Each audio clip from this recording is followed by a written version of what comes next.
지극히 높은 곳에서는 하나님께 영광이요 땅에서는 하나님이 기뻐하신 사람들 중에 평화로다 하니라. 아멘. 저는 누가복음 2장 14절을 가지고 우리의 평화라는 제목으로 오늘 함께 말씀을 나누고자 합니다. 이제 예수님이 누구신가에 대해서 우리가 굉장히 많이 이야기를 나눴던 것 같습니다. 이제 앞으로 4번의 더 설교가 있으면은 이 시리즈도 거의 마무리가 되더라고요. 저희가 총 20번의 설교를 가지고 이 시리즈를 준비했는데 이제 거의 후반부에 나가는 것 같은데요. 오늘은 특별히 우리의 평화 되시는 예수님, 정말 우리의 참된 평화 되신 예수님이 누구신지에 대해서 한번 오늘의 말씀을 통해 깨닫는 우리 모두가 되길 간절히 바랍니다. 교환을 보시면 하나의 그림이 있으실 겁니다. 교환을 보면은 하나의 그림이 있는데 이 그림이 뭐냐면은 앵그로라는 작가가 그린 호메로스의 예찬이라는 그림입니다. 호메로스의 예찬이라는 그림은 좀 이제 그 당시에 이제 르네상스 시기인지 모르겠지만 당시의 그런 화법에 따라서 뭔가 그리스의 시대 때 사람들을 다시 한번 끌어와 갖고 그 시대 풍으로 이렇게 좀 그리는 것이 많이 유행했었거든요. 그러다 보니까 이번에는 굉장히 그 역사를 썼던 굉장히 유명한 학자인 호메로스라는 인물을 또 가운데 이렇게 딱 세워갖고 그린 그림입니다. 근데 이 그림엔 특이한 점이 하나가 있습니다. 바로 뭐냐면은 호메로스가 이제 왕처럼 앉아 있는데 그 앞에 빨간 옷과 그 녹색 옷을 입은 여인이 등장을 한다는 것이죠.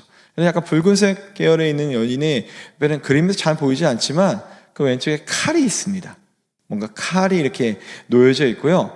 또 그린색 옷을 입은 여인에는 뭐를 안겨지면 노가 이렇게 좀 안겨져 있습니다. 그래서 칼과 노가 앉아져 있는 그 작품이 이게 그런 작품으로 드러나는데 이것이 좀 상징하는 것이 있다고 합니다. 이 무엇이냐면은 이 호메로스의 가장 유명한 두 작품이죠. 바로 뭐냐면 일리아스와 오디세이아라는 그 작품을 이 칼과 노가 상징한다고 합니다. 그래서 이것들을 미술학자들은 얘기하기를 무엇이라고 이걸 좀 풀이해서 설명하냐면은 이는 인간의 역사와 삶이 결국에는 전쟁과 고통이다. 전쟁과 고통으로 함축되는 그 도구를 표현해서 얘기한 거라고 이렇게 말을 합니다. 좀 아이러니하죠.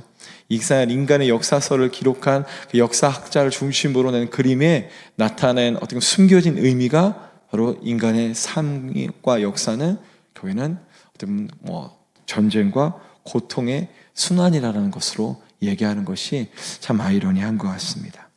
그가 표현한 인간의 삶이 분노가 같은 전쟁이고 고통만으로 나타낼 수 있다면 과연 우리가 살아가는 이 세상에 평화가 있을까라는 생각도 한번 해봅니다. 평화가 과연 우리 삶에 존재는 하는 것인가? 우리 인간의 삶에 평화라는 그 단어가 과연 있을 수 있겠다는 의문을 가지게 합니다. 왜냐하면은 여전히 우리가 다들 알다시피 이 세상에 전쟁이 없는 곳이 있으면 좋겠지만 여전히 전쟁이 있는 곳이 있죠. 그렇죠? 전쟁으로 죽어가는 사람들이 있습니다. 지금 이 순간에도요. 참 그런 거 보면은 아직도 이것이 계속되는 걸 보면서 실제 전쟁이 아닐지라도 또한 우리 인생도 어떤 사람이 이렇게 전쟁과 같은 삶이야 라고 이렇게 막 표현을 하잖아요. 그것처럼 참 살아가기 힘겨운 날들을 우리도 살아가고 있는 것 같습니다. 그래서 오늘 이 말씀을 통해서 저는 이야기하고자 합니다. 세상에 참 평화가 없는 것 같지만 오히려 예수 그리스도는 우리에게 참으로 평화가 무엇인지를 깨닫게 하시기 위해서 이 땅에 오셨다라는 것입니다. 다른 의미 때문에 오신 것이 아니라 평화가 없는 이 세상에 평화를 주시기 위해서 이 땅에 오신 것이 바로 예수님이라는 것을 우리가 더 알기를 소망합니다.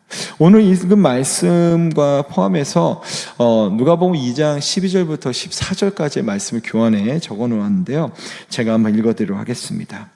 너희가 가서 강보에 쌓여 구유에 뉘어있는 아기를 보리니 이것이 너에게 표적이니라 하더니 호련히 수많은 천군이 그 천사와 함께 하나님을 찬송하여 이르되 지극히 높은 곳에서는 하나님께 영광이요 땅에서는 하나님이 기뻐하신 사람들 중에 평화로다 하니라. 이 말씀과 같이 결국 예수님께서 이 땅에 오실 때 많은 천사들이 고백했던 것처럼 하늘에는 영광이고 땅에는 뭐라고요? 평화라고. 땅에는 평화라고. 땅에는 평화를 하기 위해서 이 땅에 예수님이 오셨음을 분명히 이야기하고 있다는 것입니다. 맞습니다. 예수님은 이 평화를 주시기 위해 이 땅에 오신 것입니다. 다른 것도 아니고 구원과 그 역사의 모든 것들을 이루시지만 그것들을 통하여서 우리에게 무엇을 주시기 위해? 평화를 주시기 위해 오셨다는 겁니다. 하늘에는 하나님께 영광이 되시고 이 땅에서는 하나님께서 기뻐하시는 그 사람들 가운데 평화로 오셨다고 말씀하셨습니다. 그래서 그 목적을 이루시기 위해서 예수님은 복음을 가지고 사람들에게 자신을 보이셨죠. 그리고 말씀하셨습니다. 천국이 가까웠느니라 라고 하시며 하나님의 나라를 선포하셨고요. 또한 무엇을 하셨습니까? 정말 병들고 외롭고 지치고 소외받는 자들에게 나아가시며 그들의 병을 치료하시고 그들의 마음을 위로하시고 그들이 하나님께로 나아갈 수 있도록 회복의 역사를 주셨다는 것입니다. 쉼이 없는 자들에게 정말 안식을 주셨던 그 예수님, 세상에 줄 수 없는 평화를 주셨다는 것을 우리는 말씀을 통해서 분명히 깨달아 알 수 있습니다. 또한 우리가 너무나도 잘 알듯이 나아가 세상 모든 민족을 구원하시기 위해서 자신의 생명까지 버리신 예수님, 그는 세상에 태어날 때 이 천사들의 고백과 같이 하나님이 기뻐하신 자들에게 평화를 주시기 위해 오셨다는 것, 우리는 잊지 말아야 될 것입니다. 평화, 우리 히브리어로 너무나 잘 알고 있으세요. 무엇인지 다들 아시죠? 샬롬이라고. 그래서 샬롬, 샬롬 이렇게 인사를 합니다. 평안할지어다, 평안하십니까? 라고 이렇게 인사를 할 때 히브리 사람들, 그러니까 지금 유대인들은 샬롬 이렇게 합니다. 근데 이 히브리 사람들이 이제 히브리어로 샬롬이라고 하면은, 헬라어로 하면은 여러분 너무 잘 아실 거예요. 매일 주일 일부를 참석하시면 너무나 잘합니다. 왜냐면은 이 평화로 헬라어로 뭐냐 하면은 에이네네라고 합니다. 에이네네. 왜냐면은 저희 일부 때 우리 사역자들이 찬양하는 중창팀의 이름이 에이렌의 중창팀입니다. 그래서 이 평화라는 의미를 너무나 잘 아실 수 있을 거라고 생각을 하는데요. 그런데 우리가 봤던 샬롬, 이 에이렌이라는 의미로 성경에서는 많이 이렇게 좀 다르게 번역을 했습니다. 번안을 했습니다. 평화라는 단어도 번안을 했지만 어떻게 했냐면 평안, 평화, 평강, 화평 이런 단어를 다 이렇게 통틀어 다 이 단어를 사용했습니다. 그러니까 성경에서 평강이라는 얘기가 나오고 평안이라는 얘기가 나오고 화평이라는 얘기가 나오면은 다 동일한 의미구나 라고 생각하시면 좋을 것 같습니다. 이는 아무 걱정도 없이 불안, 두려움, 그리고 염려 모든 것이 없는 안정된 마음 상태를 뜻합니다. 따라서 꼭 제가 여기 오늘 읽을 본문들이 이제 평화라는 단어가 등장하지 않고 평강이라는 단어가 등장하거든요. 근데 다 같은 의미라고 생각하시면서 들어주시면 좋을 것 같습니다. 구약의 예언에 따라서 예수님은 어떤 분으로 오셨냐면 바로 평강의 왕으로 오셨습니다. 그래서 이사야는 이사야 9장 6절에서 이와 같이 우리에게 말하고 있습니다. 이는 한 아이가 우리에게 낳고 한 아들이 우리에게 주신 바 되었는데 그의 어깨에는 정사를 메었고 그의 이름은 기묘자라 못사라 전능하신 하나님이라 영존하신 아버지라 평강의 왕이라 할 것임이라. 여기서 그분의 어깨에 정사가 메었다라는 표현이 있습니다. 그의 어깨에 정사가 메었고 하면서 그분은 누구신지에 대해서 이 얘기를 하면서 마지막에는 평강의 왕이라 라고 얘기를 합니다. 사실 이 어깨에 정사가 메었다라는 것을 좀 쉬운 말로 표현하면은 모든 왕권이 다 예수님께 있다라는 그런 표현입니다. 그래서 분명히 예수님도 이와 같은 얘기를 하세요. 내가 왕이었다. 내가 왕이다. 라는 말씀을 분명히 합니다. 어느 순간에 하시냐면은 빌라도와의 재판 과정에서 얘기를 해요. 왜냐면은 빌라도가 이렇게 계속 묻거든요. 네가 유대인의 왕이냐? 라는 이런 질문을 해요. 라는 그런 질문 속에서 예수님이 이와 같이 대답을 합니다. 예수께서 대답하시되 내 나라는 이 세상에 속한 것이 아니니라. 만일 내 나라가 이 세상에 속한 것이었다면 내 종들이 싸워 나로 유대인들에게 넘겨지지 않게 하였느니라. 이제 내 나라 여기에 속한 것이 아니리라.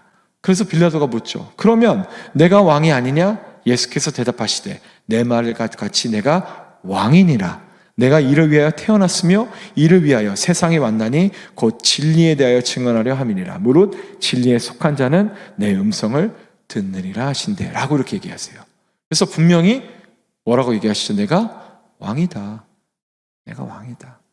나는 하지만 내가 세상에 속한 왕이 아니고 오히려 진리를 보는 자만이 깨달을 수 있는 왕이다. 그것이 바로 무엇이죠?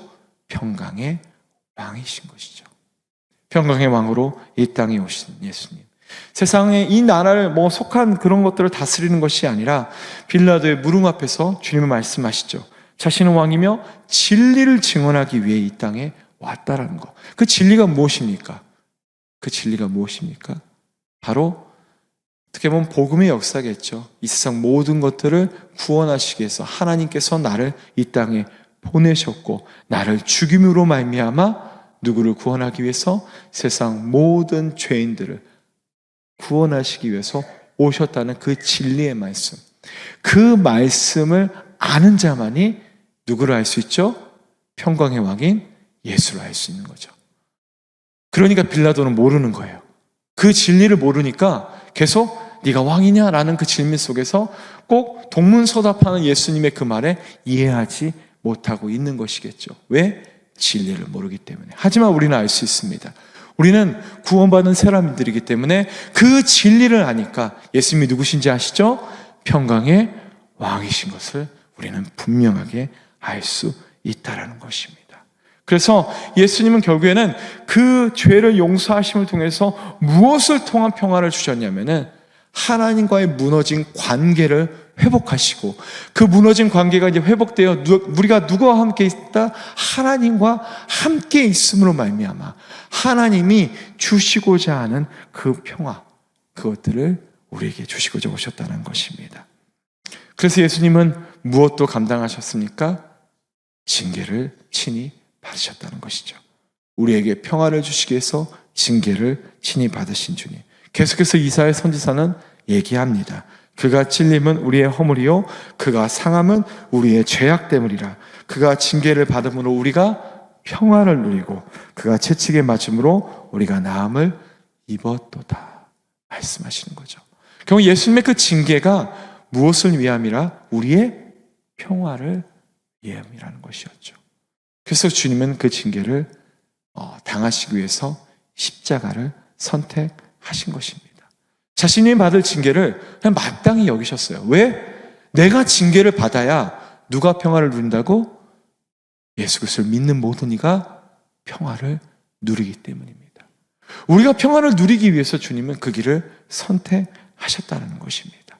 자신이 가야 할 길이라고 생각하시고 그 길을 걸으심을 통하여서 평화라는 선물을 우리에게 주신 것입니다. 그럴 때 하나님은 분명하게 우리에게 말하십니다. 왜냐하면 예수 그리스도가 이 땅에 오신 이유를 분명히 하기 위해서 또한 하나를 더 얘기하신 것이 바로 악한 자들에게는 평강이 없기 때문입니다. 악한 자는 평화를 누릴 수가 없어요. 그들은 평화를 누릴 수가 없기에 하나님은 예수 그리스도를 이 땅에 보내실 수밖에 없으셨던 것입니다. 그래서 이사야 선지자는 계속해서 얘기해요. 여호와께서 말씀하시되 악인에게는 평강이 없다 하셨느니라.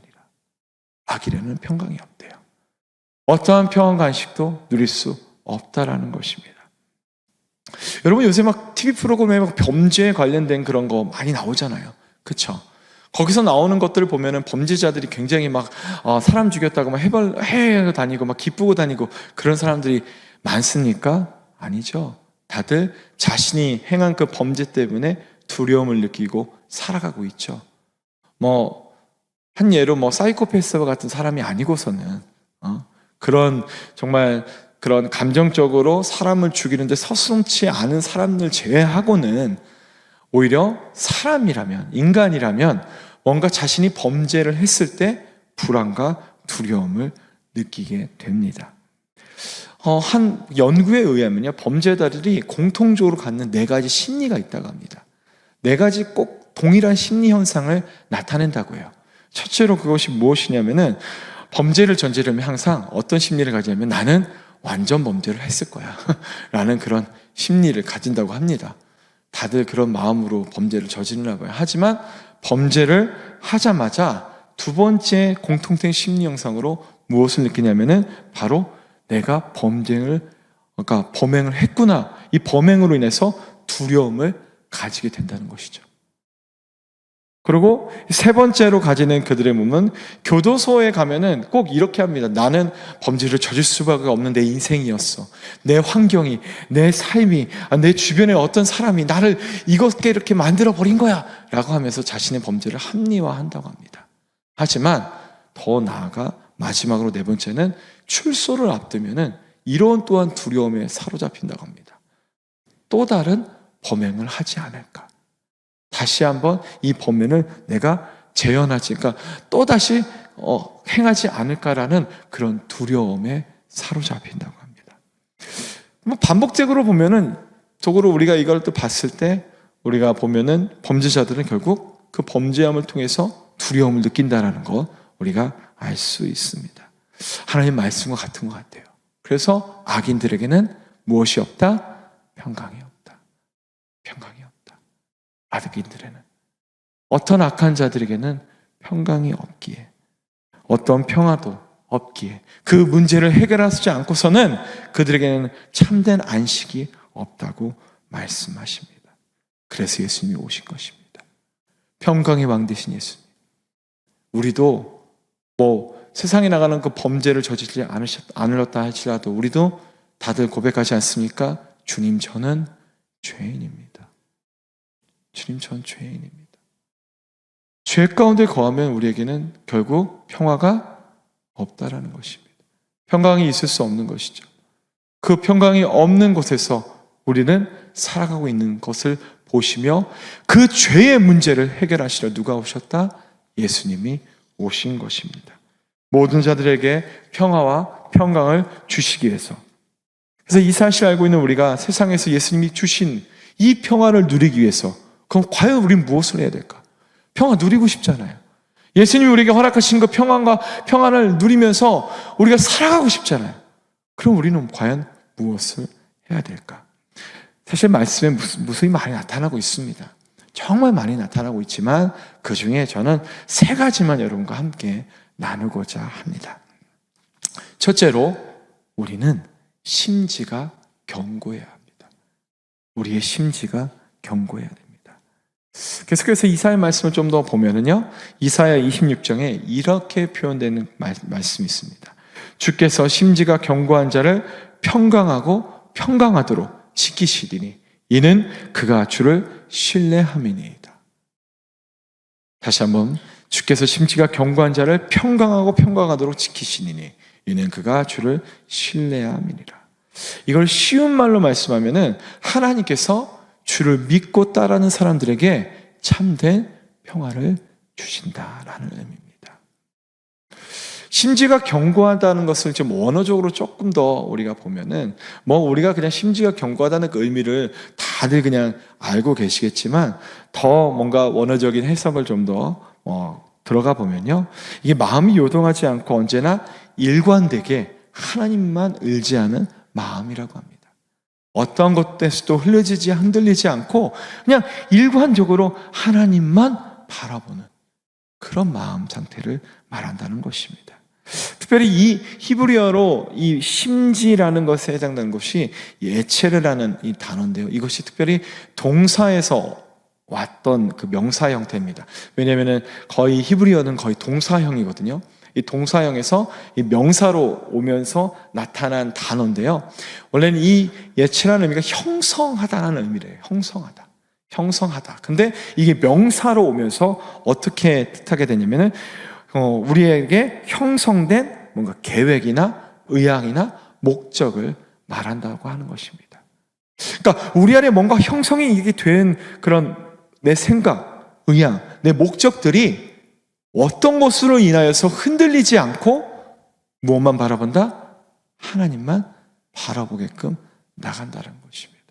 이게 심지가 견고한 것을 의미합니다. 그래서 이것들을 다른 말로 표현하면은 뭔가 내가 계획하고 내가 기획하고 내가 뭔가를 하나님께서 내게 주신 것들을 내가 그것 안에서 나아가고 있는데 주변의 어떤 상황 때문에 내가 그것들을 흔들리지 않고 오히려 온전히 하나님께서 내게 열어가실 그 길을 가는 거예요. 그것들을 심지가 견고한 것이라고 말한다는 것입니다. 더 쉽게 말하면은 주신 말씀이 있죠. 하나님께서 여러분에게 행하신 말씀. 그 말씀을 내가 지키며 살아가는데 삶이 뭔가 지침과 환경에 좀 좋지 않음 때문에 그 말씀대로 살아가지 못하는 것이 아니라 어떠한 환경이 내게 주어질지라도 약속의 말씀 붙들고 끝까지 가는 것. 그것을 심지가 견고한 것이라고 말하는 것이죠. 근데 하나님께서 여기서 더하여 말씀하시는 겁니다. 네가 그 말씀을 굳게 믿고 끝까지 가느냐? 너에게 평강이 있을지어다라고 하는 거예요. 그런 자들에게 평강이 있다는 것이죠. 여기서 특별히 평강하고 평강하도록 두 번이나 강조했어요. 이거는 반드시 평강이 이루어진다는 것이죠. 하나님이 그렇게 약속을 하신 것입니다. 그 약속의 말씀 우리가 붙들기를 소망합니다. 결국에는 하나님께서 주신 약속의 말씀대로 내가 순종하며 살아가는 삶, 그 안에 우리에게 평화가 있다라는 거예요. 다른 것에 평화가 있는 것이 아니라 주님의 주신 그 말씀 안에 거하여 살아가는 삶 속에 평화가 있다라는 것이죠. 불안은 어디서부터 오게 되는 것입니까? 결국에는 우리가 믿는 거에 대해서 균열이 일어날 때 불안한 마음이 우리에게 나타납니다. 그러지 않습니까? 여러분 혹시 가보신 분들 계신지 모르겠어요. 저는 한 번도 안 가봤습니다. 사진으로만 봤어요. 왜냐하면 가도 거기를 잘 못 가는 제가 좀 고소공포증이 있다 보니까 저는 아마 못 갈 것 같은데 롯데타워가 있잖아요. 잠실에. 롯데타워 그 118층까지 딱 올라가면은 스카이데크라는 곳이 있다고 합니다. 어떻게 되어 있냐면은 이제 한쪽은 이제 뭐가 바닥이 다 이렇게 뭐 보이지 않는 걸로 되어 있다면은 반쪽은 이제 뭔가 투명한 유리로 이렇게 딱 되어 있습니다. 그래서 그 위에 올라가면 내가 공중에 떠 있는 듯한 느낌을 들이고 높이 한 118층의 높이의 밑을 바라볼 수 있는 그런 광경이 되어진다고 합니다. 근데 만약 여기 유리 깨집니다 라는 그런 불신의 얘기가 있고 또한 그런 마음이 든다면은 누가 거기를 건너가겠습니까? 그렇죠? 아무도 안 가겠죠? 왜? 깨질 걸 뻔히 하면서 어떻게 합니까? 못 가는 거죠. 그런데 무엇 때문에 사람들이 거길 갑니까? 깨지지 않을 거란 믿음이 있으니까. 깨지지 않을 거란 믿음이 있으니까 거기를 가는 거 아니겠습니까? 그래서 그 스릴을 느끼고 뭔가 경험하지 못할 그런 경험들을 그렇게 하는 거지 않겠습니까? 거기 가보지 않은 사람치고 뭔가 그가 경험했던 거, 그가 보았던 것을 봤다고 얘기할 수는 없을 것입니다. 그렇죠? 믿음으로 간 그 자리에 놀라운 것들을 보았던 것처럼 동일합니다. 믿음의 삶이 그렇다는 거예요. 믿음의 삶을 가면은 꼭 균열이 일어나고 깨질 것 같고 그런 유리 위로 걸어가는 것일 수도 있습니다. 하지만 우리의 믿음은 무엇입니까? 결탄코 깨지지 아니한다 라는 그런 믿음 때문에 우리는 오히려 하나님을 더 붙들고 하나님을 더 의지하고 인생을 살아가는 것입니다. 그래서 더욱더 말하는 것이 무엇이냐면 믿음으로 굳건히 간다는 것은 아무것도 보이지 않지만 아무것도 나타나지 않지만 분명히 하나님께서 하실 것입니다 라는 그런 담대함을 가지고 나가는 것이라는 겁니다. 사랑하는 성도님들, 그것이 바로 심지가 견고한 그 삶이라는 것. 결국엔 평화는 거기서부터 옵니다. 청룡열차 다들 타보셨죠? 그쵸? 청룡열차 익스프레스라고 해야 되나요? 근데 예전에는 청룡열차라고 해갖고 막 이렇게 이렇게 돌고 다는 거 있잖아요. 그거 처음 타보시는 분들 막 다 계속 눈만 감고 있잖아요. 그쵸? 근데 두 번째, 세 번째 타면은 눈을 감습니까? 점점 눈을 뜨기 시작하죠. 왜? 내가 이걸 타도 나는 절대 밖으로 나가지 않을 거라는 믿음이 생기잖아요. 그런데 나중에는 이제는 한 번 더 타고 싶어서 줄까지 쓰면서 탑니다. 그렇죠? 이유가 무엇이겠습니까? 거기서 경험할 수 없는 놀라운 것들을 경험하기 때문입니다. 사랑하는 성도님들, 주님께서 평화가 그렇게 주어집니다. 믿음을 심지를 경고케 나가는 자에게 평화가 그렇게 주어진다는 것을 잊지 않으시길 바랍니다. 둘째로는 우리는 감사함으로 기도해야 합니다. 감사함으로. 빌립보서 4장 보면 사도 바울이 이렇게 고백했어요. 아무것도 염려하지 말고 다만 모든 일에 기도와 간구로 너희 구할 것을 감사함으로 하나님께 아뢰라. 그리하면 모든 지각에 뛰어난 하나님의 평강이 그리스도 예수 안에서 너희 마음과 생각을 지키시리라. 너무나 잘 알고 있는 말씀이에요. 너무나 많이 들었고 그렇죠 주님 하며 아멘으로 고백했던 말씀입니다. 그 말씀을 이뤄내십시오. 그러면 평화가 우리에게 있습니다. 하나님이 주신 평강이 있어요. 감사함으로 기도할 때, 감사를 고백하는 상황이 여기서는 쉬운 상황이 아닐 겁니다. 그렇죠.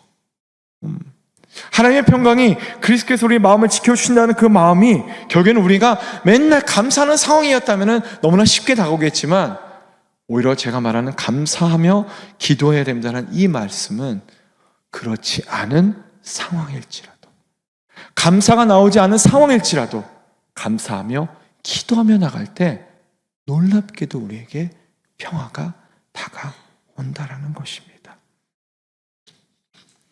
저도 늘 간증과 같이 고백할 때가 있습니다. 이런 예화를 들 때마다요. 많이 얘기했어요. 제가 오늘 오산침략에 사역한 지가 이제 8년 차가 지금 되어지고 있는데요.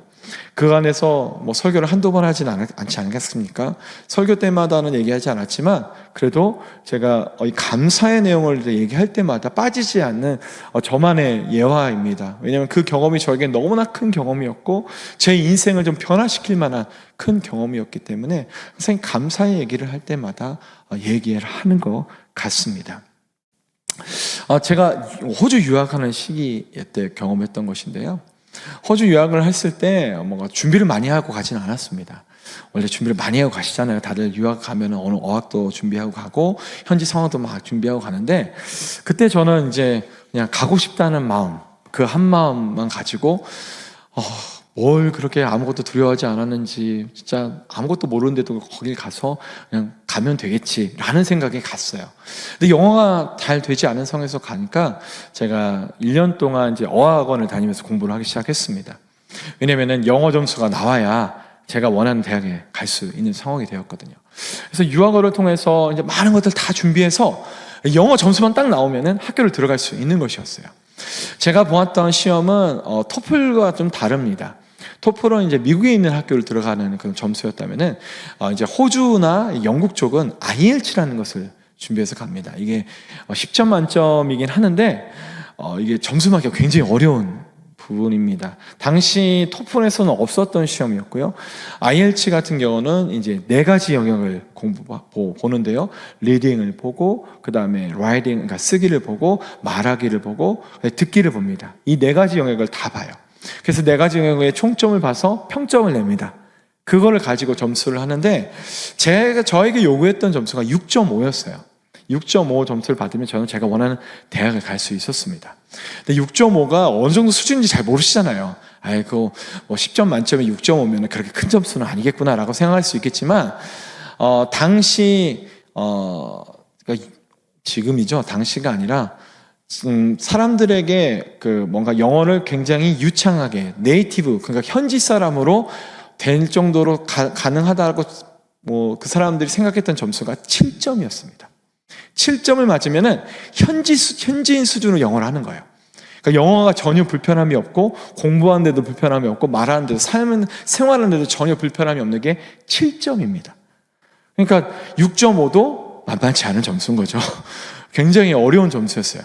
그래서 열심히 1년 동안 준비를 했죠. 준비를 하고 공부를 했습니다. 그래서 제가 이제 시험을 치고 점수를 받는 날이 나왔어요. 그래서 그 점수만 이제 제출하면은 이제 자연스럽게 학교를 갈 수 있는 상황이 됐는데, 제가 점수를 잘 받았으면 아마 여기서 이런 간증을 하지 않았겠죠. 점수가 안타깝게도 제가 6점을 받았어요. 6점을 받아서, 그것도 너무 아쉽게 6점을 받았어요. 왜냐면은 뭐 다른 영역에서 0.5점만 받았어도 이제 반올림해서 6.5를 받을 수 있는데, 그러니까 6.5 뭐 6.56이었나 6.66이었나 이렇게 받아서 6.5를 나왔어요. 그러니까 하나만 더 0.5를 받았어도 제가 6.5를 받을 수 있는 상황이었는데 너무 아쉽게 떨어진 거예요. 그 아쉬운 마음에 뭐부터 나왔냐면 그 하나님에 대한 불평이 나오더라고요. 왜냐면은 정말 열심히 했고 하나님께 그때 막 예배 생활, 뭐 기도 생활, 제가 막 그런 것들을 막 하면서 시험을 준비했기 때문에 당연히 시험 볼 때도 기도했죠. 주님께서 허락하신다면 붙을 줄 믿습니다. 붙을 줄 믿습니다라고 했는데 떨어지게 하신 주님께 너무 원망이 되더라고요. 너무 원망이 돼서 그 가운데 이제 어머니께 얘기를 해야 되는 상황이었어요. 왜냐면은 정말 어머니께 미안한 마음으로 전을 했습니다. 1년 동안 저희 집안이 좀 부유한 집안이 아니었기 때문에 어렵게 돈을 붙여주셨거든요. 굉장히 어렵게 유학비를 붙여주시고 생활비를 붙여주신 걸 알기 때문에 너무 죄송한 거예요.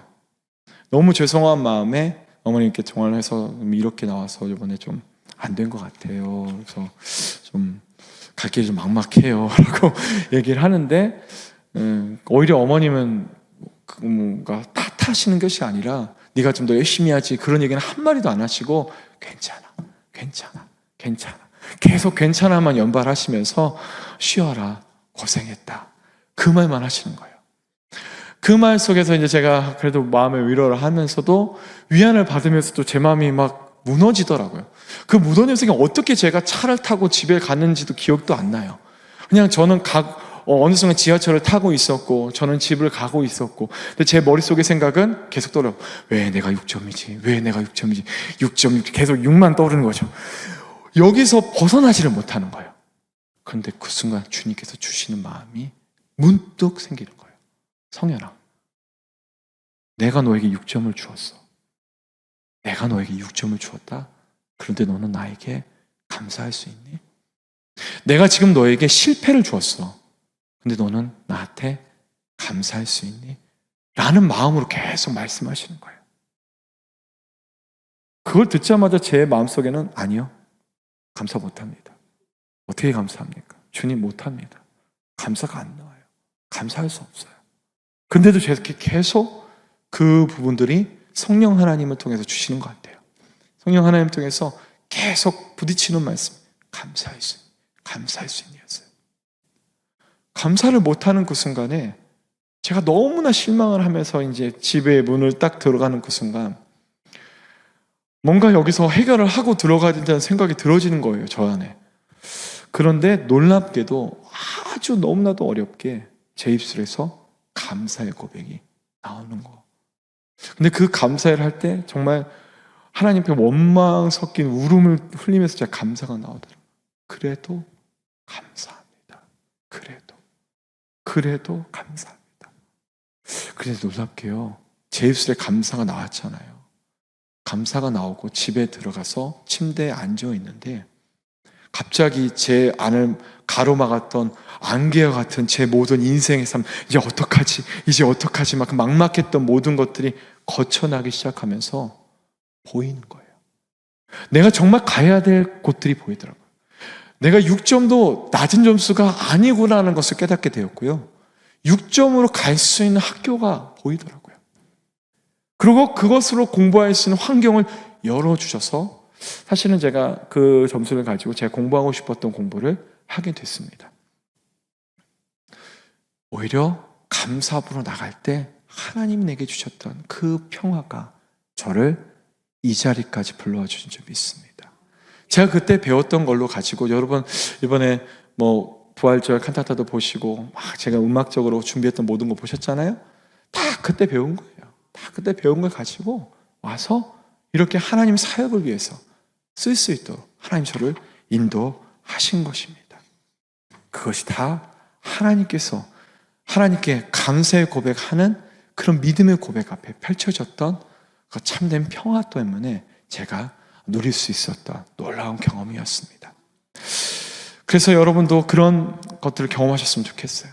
정말 감사의 고백을 했을 때 하나님이 주신 그 평화 때문에 하나님이 여러 가지 것들을 경험하셨으면 좋겠습니다. 마지막 세 번째는 우리는 주님과 함께 있어야 됩니다. 함께 해야 된다는 것이죠. 시편 기자는 시편 23편의 기자는 우리가 너무나 알고 있는 말씀의 고백을 합니다. 뭐라고 하죠? 내가 사망의 음침의 골짜기에 다닐지라도 해를 두려워하지 것은 주께서 나와 함께 하심이라. 주의 지팡이와 막대기가 나를 안위하시나이다. 분명하게 말씀하십니다. 주님과 함께함이, 비록 우리의 삶의 환경이 사망의 음침한 골짜기를 가는 그 순간이라도 두려움 없이 살 수 있는 삶을 허락하셨다는 겁니다. 하나님이 함께 하심으로 말미암아, 목자 되신 그 주님으로 말미암아 어떻게 보면 양과 같은 우리가 주님 주시는 평화를 누리며 살아갈 수 있는 것을 말씀하시는 것입니다. 그런데 놀라운 것은요, 이 주님의 평강은요 일시적인 것이 아니라는 것입니다. 그때만 평화, 그것이 아니라는 것이죠.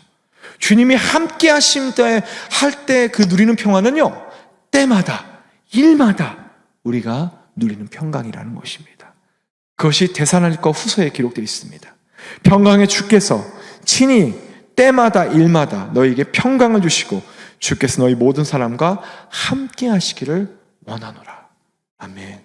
주님의 그 함께 하심이 결국에는 때마다 일마다 평안을 주시기 위한 주님의 놀라우신 은혜라는 겁니다. 단순히 그냥 너를 보호할 거야 라는 그런 수준의 함께 하심이 아니라 보호하심을 넘어서서 우리가 정말 안식을 누리고 평강을 누리기 위한 하나님의 함께 하심이라는 겁니다. 예수님의 다른 이름을 아시지 않습니까? 임마누엘, 하나님이 우리와 함께 하시다 함이라. 다들 너무나 잘 아시지 않습니까? 예수님은 그 이름을 이루시기 위해서 이 땅에 오셨고 모든 것들을 순종하셨고 모든 것들을 우리에게 보여주셨습니다. 그래서 예수님은 우리의 평화가 되어주신 겁니다. 그 평화 되어주시는 그 예수님, 그것들을 누리며 살아가는 우리 모두가 되길 간절히 바랍니다. 말씀을 정리하겠습니다. 예수님은 세상에 평화를 주시기에 오셨습니다. 그리고 그분은 예언하신 대로 평강의 왕이셨습니다. 그래서 우리에게 평강을 주시기 위해서 징계 또한 감당하셨습니다. 왜냐하면 악한 자들에게는 평강이 없기 때문입니다.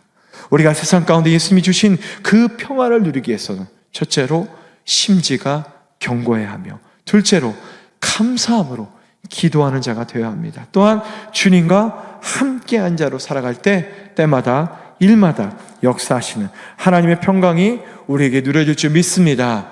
마지막으로 제가 교환에 적은 그 글귀를 제가 읽어드리면서 오늘 말씀을 마치고자 합니다. 성 어거스틴의 고백이죠. 그가 참회록에서 다음과 같이 고백했다고 합니다.